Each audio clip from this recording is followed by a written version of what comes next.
Hey everybody, I'm Stephanie. I'm known as the Stone Lady around here, and I am so happy to get this channel started. My goal is to really teach you everything I know, just dump my brain out to you guys, because I learned a lot of stuff doing what I do. And a lot of times whenever people leave there, they say, oh my gosh, I didn't know that. You made it so easy to understand. So I thought it'd be cool to start this channel and tell you everything I know. Many times people ask me, is mortar really that important? They're more concerned about their stone selection, which they should be, but they never really think about their mortar color and how that affects the overall look.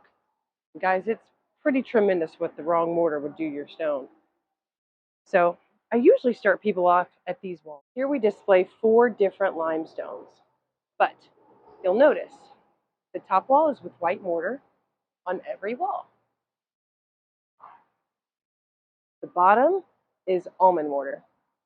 And you'll notice it just has a slightly darker look. To me, overall, it gives the stone a little bit darker look. But I want you to see a very similar stone with gray mortar over here. Now this wall is very heavily weathered because there's a tree next to it. But to me, that gray mortar really makes it look so rustic, really darkens it up. So when people want to use gray, I show them this wall to make sure, is this an appropriate choice for the style of home that you're wanting? So absolutely, mortar plays a huge role. This here is one of my absolute favorite walls to talk about mortar color. Now, this here around the fireplace around is the same stone. It's what we call Sindera. Sindera is a tumbled limestone. So it has that really nice tumbled face to it. But here's the main difference. I'll get real close for you guys. This is Sindera with almond mortar. It's kind of like an off-white mortar. And to me, it really, I think it looks so nice. It lightens the whole wall up. Here is that same stone in what we call dry stack, which just means there's mortar behind it. There's mortar behind the rock, but it's just not in the joints. These are for the people that want it to look extremely rugged and very, just you really want to put emphasis on the stone. I'm going to show you the same stone with gray mortar. Isn't that so different? It's crazy.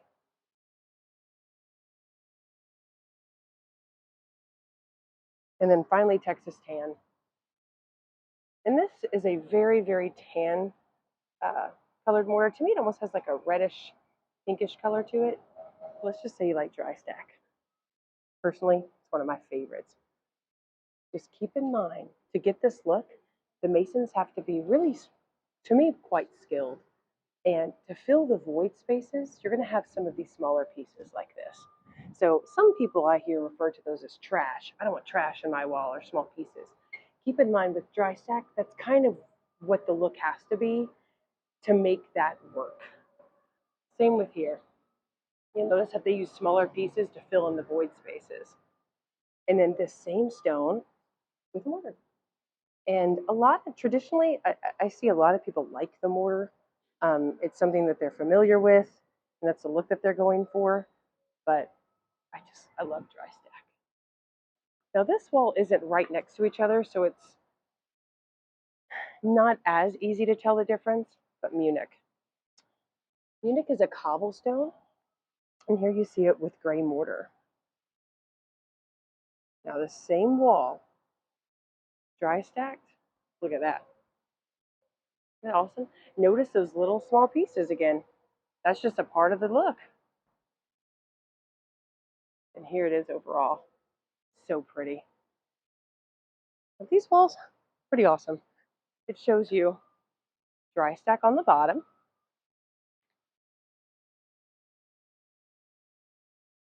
gray mortar in the middle, the same stone with almond mortar on top. Look at that. You can notice, obviously, the gray mortar makes the whole wall look overall gray. And then to me, the dry stack just darkens the stone itself up. So to me, it almost looks more tan in that picture, or in that wall. Same here, same type stone. Dry stack,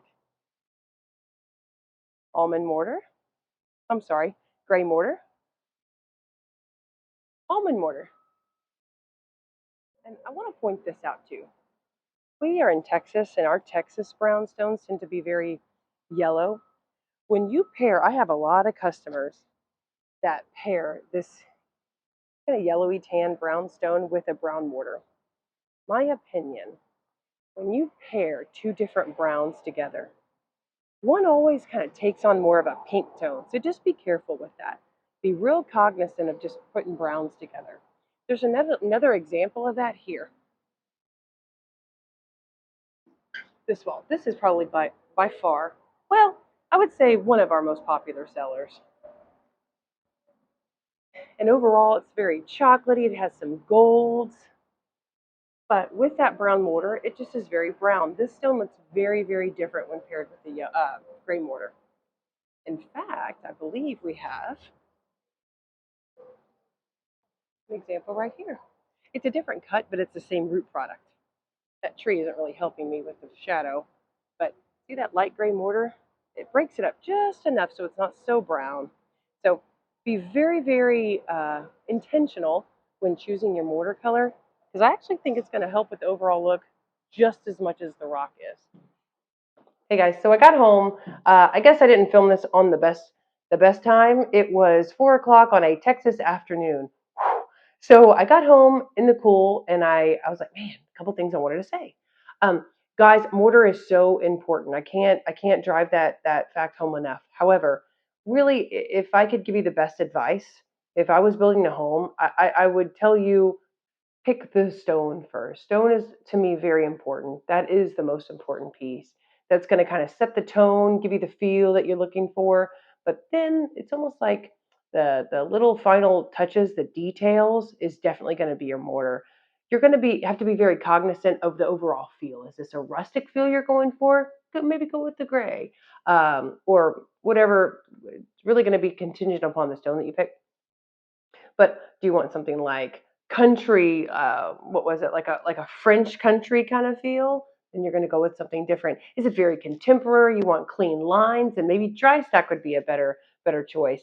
Another thing to consider, and maybe this is more regional, but I do know in the South that gray mortar is less expensive. So a lot of times the builders, whenever they send folks, well, some of the builders do this. Whenever they send folks in to meet with me, they have them automatically kind of categorize, or they start them out, if you will, with gray mortar.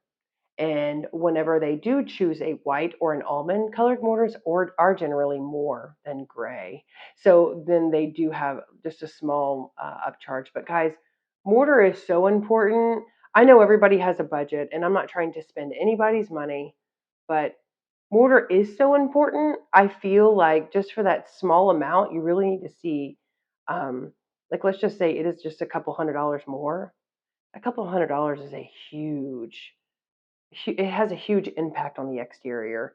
Maybe save a couple $100 somewhere else where it isn't going to be as noticed.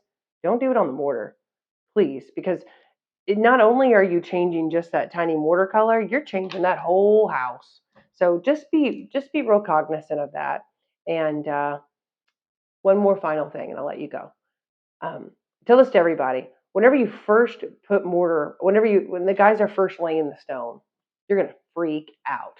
When the mortar's wet, it always looks just looks so dark. It's going to take several weeks for that mortar to cure and get to its true color. So just give it some time. Actually, some people say a whole month, but if it's outside and it hasn't been raining, I would say a couple weeks you're going to get to that true color. So don't freak out. A lot of times people they get white mortar and they lay it, and all of a sudden they call me and they go, "You sold me almond." I did not sell you almond. I did not. It's just it just looks a couple shades darker in that process of curing. So don't freak out. Just be patient. It's going to be okay. And I guess that's it. Guys, this is new for me. I am so excited. I have so much on my calendar of videos to pump out. Please subscribe and please comment if you want to see something. My channel is so small. I cannot wait till it gets big. Thanks, guys. Have a great day. See you soon.